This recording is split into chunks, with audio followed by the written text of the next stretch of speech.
Hi everyone, it's me. Welcome back to my channel Spiger007. Hai teman-teman, jadi ada hal baru yang lagi viral sekarang, yaitu tentang egg freezing. Yang baru-baru ini di Indonesia itu baru diketahui dan dikenal setelah Luna Maya mengungkapkan jika dia telah melakukan egg freezing.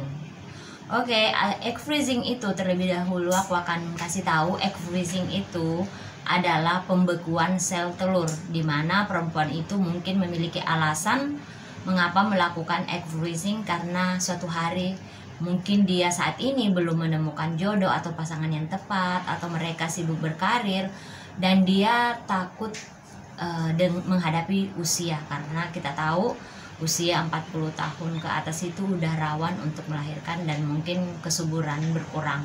Jadi sebelum kita lanjut tentang egg freezing ini, bagaimana prosedurnya, apa persyaratannya, dan berapa pembayaran serta efek melakukan dari egg freezing ini, don't forget to like, share, subscribe, and comment, and see you on next video.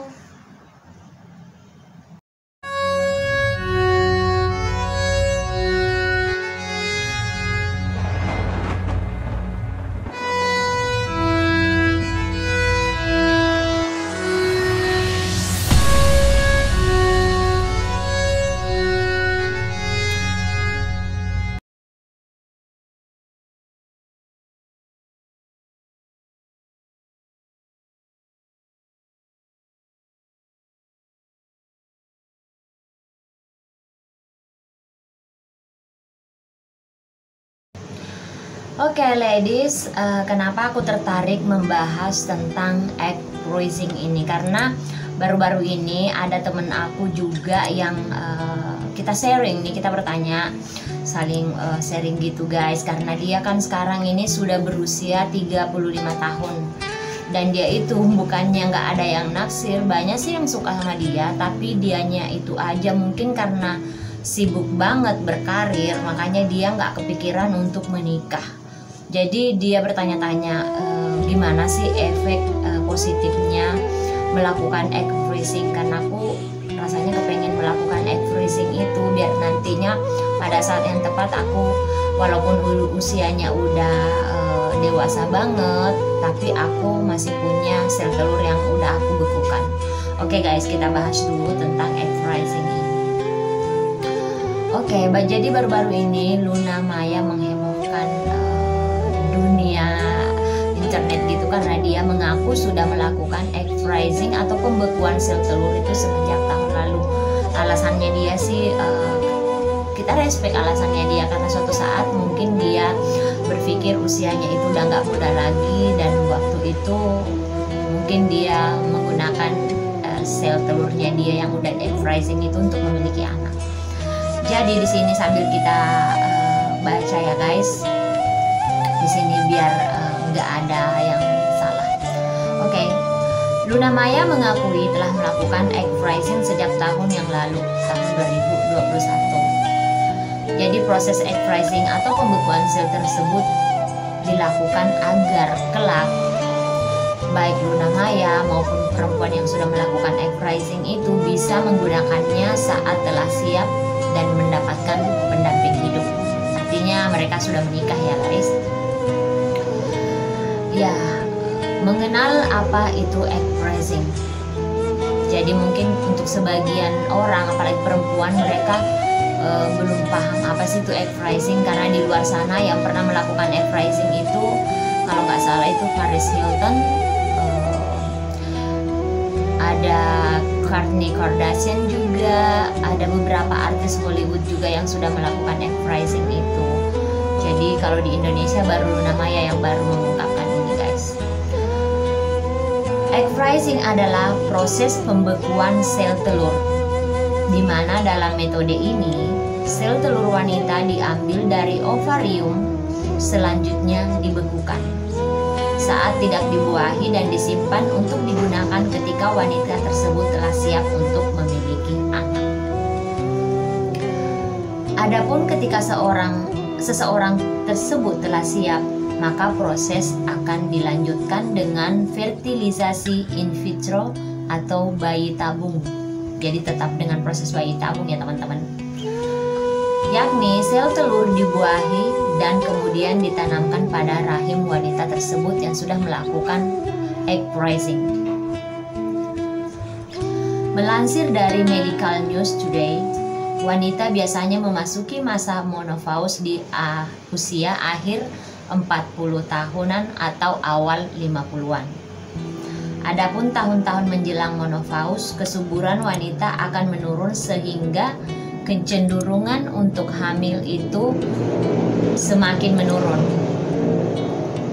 Sehingga egg freezing kerap dipilih bagi mereka yang belum siap hamil pada usia muda. Jadi perempuan-perempuan yang melakukan egg freezing itu biasanya mereka lakukan dengan alasan mereka belum mau belum mau punya anak pada saat mereka muda. Mungkin dia pilih waktu yang tepat untuk memiliki anak, karena itulah mereka melakukan egg freezing. Egg freezing dapat menawarkan harapan untuk tetap hamil di masa depan. Pembekuan sel telur. Meski demikian, kemungkinan hamil pada egg freezing atau pembekuan sel telur tak sebesar pada kondisi telur segar. Jadi ada juga resikonya ya teman-teman, kalau kalian berniat pengen melakukan egg freezing atau belum pengen punya anak. Karena 50-50 guys, walaupun kalian melakukan egg freezing, itu ada resikonya juga bahwa sel telur itu udah nggak segar lagi seperti kalau melakukan pembuahan secara normal. Oke, apa yang harus dilakukan sebelum memulai egg freezing itu? Saat akan melakukan egg freezing, maka biasanya dokter akan menilai riwayat medis kondisi pasien yang akan melakukan pembekuan telur atau egg freezing, seperti keteraturan siklus menstruasi, melakukan serangkaian tes darah, dan menilai kadar hormon kita juga, guna memaksimalkan ketersediaan sel telur.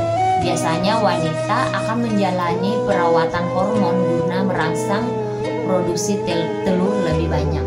Oh, jadi sebelum melakukan proses pembekuan telur atau egg freezing itu konsultasi ke dokter dulu, dan biasanya juga dokter akan memberikan vitamin dan serangkaian proses agar pembuahan proses egg freezing atau pembekuan telur itu berjalan lancar, dan pembuahannya itu sel telurnya itu lebih tingkat kesuburannya, tingkat ininya itu lebih besar lagi teman-teman. Jadi selanjutnya kita baca tentang prosedur egg freezing atau pembekuan telur. Prosedurnya ya, dalam proses pembekuan telur, dokter nantinya akan memasukkan jarum pada folikul ovarium untuk mendapatkan sel telur yang telah matang. Dalam prosesnya dokter akan memantau melalui ultrasound. Jadi mereka mengambil sel telur yang benar-benar subur. Namun jika tak terlihat, maka akan dilakukan operasi perut untuk mengangkatnya. Setelah sel telur diambil, selanjutnya pembekuan dilakukan secepat mungkin. Jadi setelah selnya diambil itu harus dibekukan secara cepat guys, karena tidak boleh menunda waktu. Dokter menyuntikkan larutan khusus ke dalam sel telur sebelum membekukan, guna mengatasi kristal es rusak akibat sel telur yang penuh dengan air. Nantinya ketika seseorang yang telah siap untuk memiliki bayi, maka sel telur yang dibekukan akan dibuahi di laboratorium menggunakan sperma dari pasangan. Jadi sel telur yang udah dibekukan itu tadi guys, atau egg freezing itu tetap dibekukan, tetap diambil untuk dibuahi oleh pasangan kita. Jadi persis melakukan kayak bayi tabung gitu guys. Jika prosedur egg freezing atau pembekuan sel telur itu berhasil, maka sel telur berkembang menjadi embrio yang mengalami implantasi di rahim wanita beberapa hari kemudian. Jadi mungkin kalian bertanya bagaimana dengan faktor-faktor keberhasilan egg freezing. Jangan sampai kita udah berharap udah melakukan pembekuan sel telur, tiba-tiba nanti pada saat kita mau gunakan itu tingkat keberhasilannya kita belum tahu. Oke. Data kehamilan dari egg freezing atau pembekuan sel telur ini bervariasi. Bervariasi artinya bermacam-macam, guys. American Society for Reproductive Medicine memperkirakan bahwa 2% hingga 12% sel telur beku atau egg freezing berkembang menjadi kehamilan hidup untuk wanita di bawah usia 38 tahun. Wow, hanya maksimal 12% ya, guys. Perlu dipikirkan juga, guys, kalau kalian tidak berniat punya anak saat ini, saat masih muda, perlu dipikirkan juga karena hanya 12% aja tingkat keberhasilannya.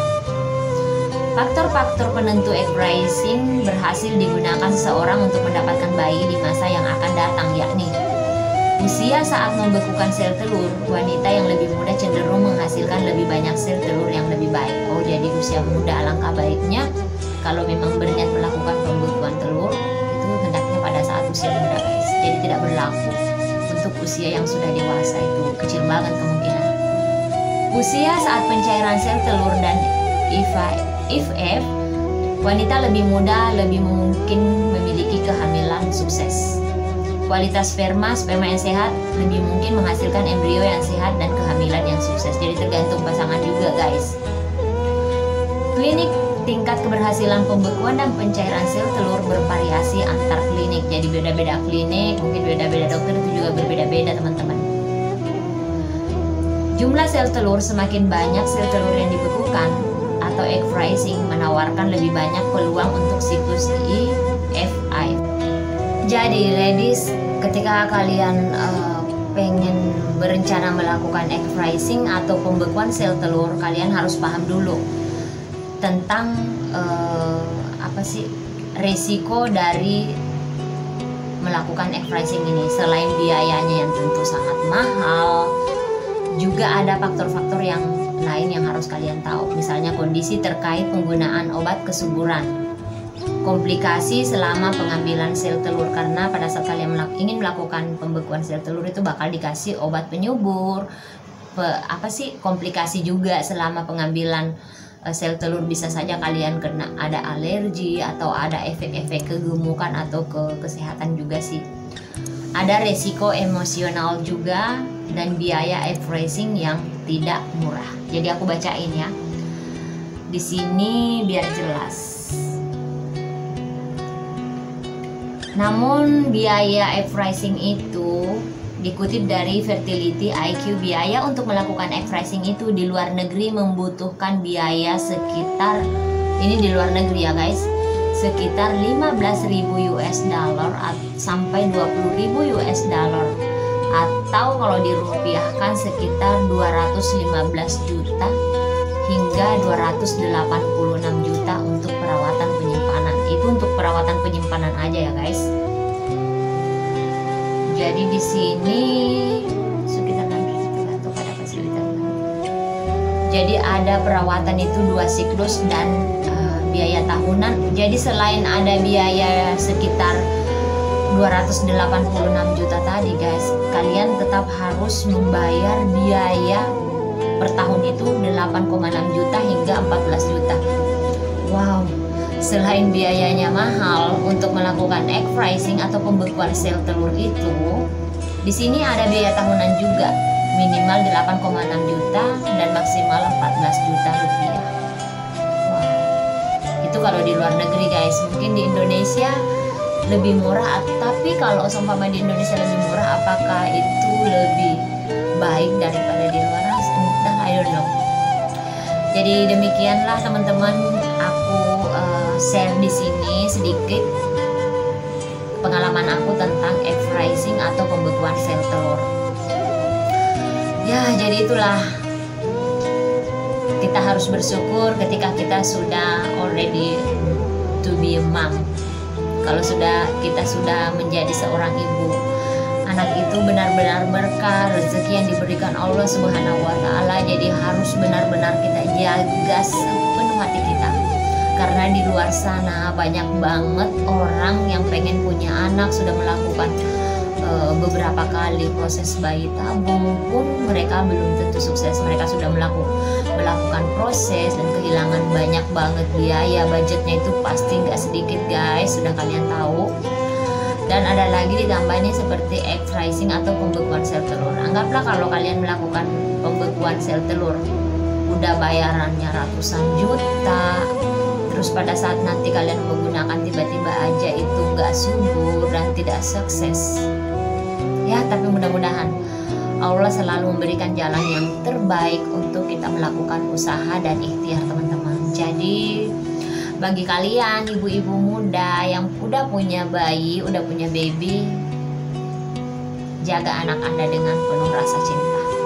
Jangan pernah mengeluh tentang rezeki kepada anak, karena bisa saja rezeki anak itu yang kamu nikmati sekarang, yang kamu makan sekarang, yang kamu belikan properti atau investasi sekarang. Karena anak itu terlahir sudah membawa rezekinya masing-masing guys. Okay, thank you for watching my video. Don't forget to like, share, subscribe, and comment. And assalamualaikum warahmatullahi wabarakatuh.